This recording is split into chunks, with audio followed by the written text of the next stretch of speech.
Hello friends, welcome back to our channel. Hindu మతంలో అమావాస్య రోజు పవిత్ర నదిలో స్నానం ఆచరించడం, దాన ధర్మాలు చేయడం వంటి వాటికి ప్రత్యేక ప్రాముఖ్యత కలిగి ఉంటుంది. ఈ రోజు కొన్ని పనులు చేయడం వల్ల అనేక దోషాల నుండి ఉపశమనం లభిస్తుందని నమ్ముతారు. అమావాస్య రోజున కొన్ని పనులు చేయడం వల్ల ఇబ్బందులు ఎదుర్కోవాల్సి వస్తుంది. ఈ రోజు ఎటువంటి పనులు చేయాలో, ఎలాంటి పనులు చేయకూడదో తెలుసుకుందాం. పూర్తి వీడియో కోసం స్కిప్ చేయకుండా ఎండ్ వరకు చూడండి. కొన్ని నమ్మకాల ప్రకారం అమావాస్య రోజున నిర్జన ప్రదేశాలకు ఒంటరిగా వెళ్లడం మానుకోవాలి. అటువంటి ప్రదేశాలలో ఈ రోజున ప్రతికూల శక్తుల ప్రభావం ఎక్కువగా ఉంటుందని నమ్ముతారు. ఒంటరిగా వెళ్ళినప్పుడు ప్రతికూల శక్తులు మీపై ఆధిపత్యం చెలాయిస్తాయి.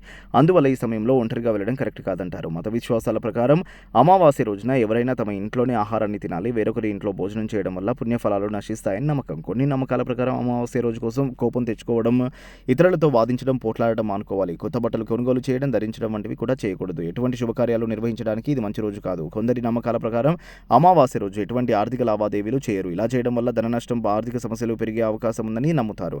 అమావాస్య సమయంలో ప్రజలు తమ గోళ్లు లేదా జుట్టును కత్తిరించుకోకూడదు. ఎందుకంటే పితృదోషం వల్ల వచ్చే భయంకరమైన దుష్ప్రభావాలకు గురవుతారు.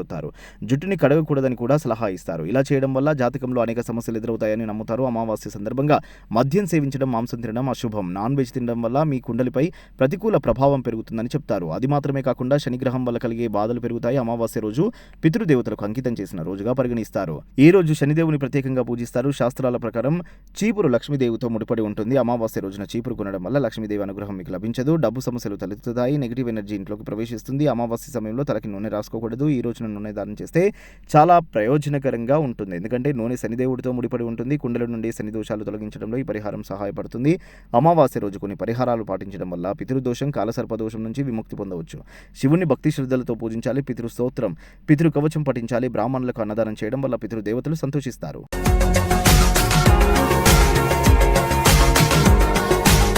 మరిన్ని అప్డేట్స్ కోసం మా ఛానల్ని సబ్స్క్రైబ్ చేయండి.